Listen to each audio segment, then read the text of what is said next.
In this video, we'll quickly look at logistics regression. So I've used the data from the UCL machine learning library, and this is more about decision-making process about buying a car or evaluating a car. So we have a response variable decision, and the input independent variables are various aspects such as maintenance costs, the perception of maintenance cost, doors, this 2-door or 4-door or 5 doors, and seating capacity, the space, and safety, and so on. So these are the various independent variables, and my decision process is going to be binary. So 0 means a negative evaluation and 1 means a positive evaluation. So to model this, we need logistics regression, and to do that, we will quickly first read the data. Once we quickly read the data, we will rename the columns as usual. And once we do that, we'll run logistics regression models using GLM command. And my response variable is decision, and my input independent variable would be just the number of doors for the sake of simplicity. So I'm trying to find out how my decision for selection of a car is affected by the presence of doors as an aspect. Whether it's a 2-door car, whether it's a 4-door car, whether it's a 5-door plus limousine, and so on. So we'll quickly do that by running the GLM command, and you can see the results during the summary. And you can see various coefficients here. So I can see that there are 3 different aspects of doors which are captured. 3 cars with 3 doors, 4 doors, and 5 and more. So it depends on the configuration in this particular case. And the quick way to look at the confidence intervals is a confident command, where we can get the confidence intervals for each of the coefficients. And we can also extract the coefficients separately and store them using the COEF command, COEF.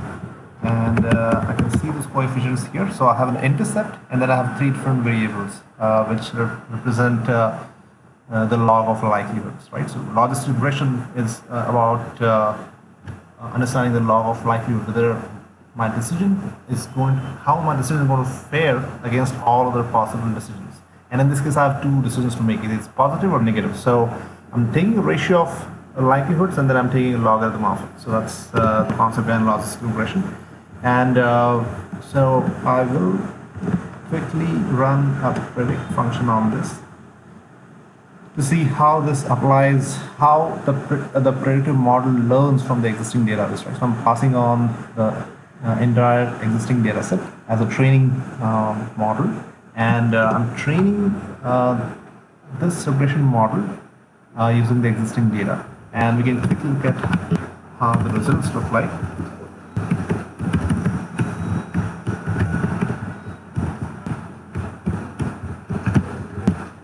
And we can see that the predicted likelihoods are given here. So likelihoods are between 0 and 1.